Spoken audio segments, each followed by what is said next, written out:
हर रात उसे लगता था कि उसके बिस्तर के नीचे कोई है। उसकी माँ हमेशा कहती, वहाँ कुछ नहीं है, सो जाओ। लेकिन हर रात उसे नीचे से किसी की सांसें सुनाई देती थी।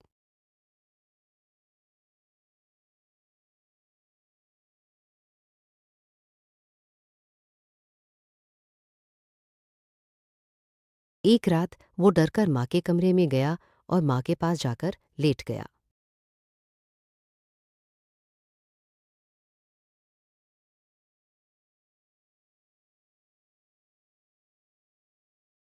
तभी उसकी माँ ने धीरे से कहा, बेटा, मेरे बिस्तर के नीचे कोई है।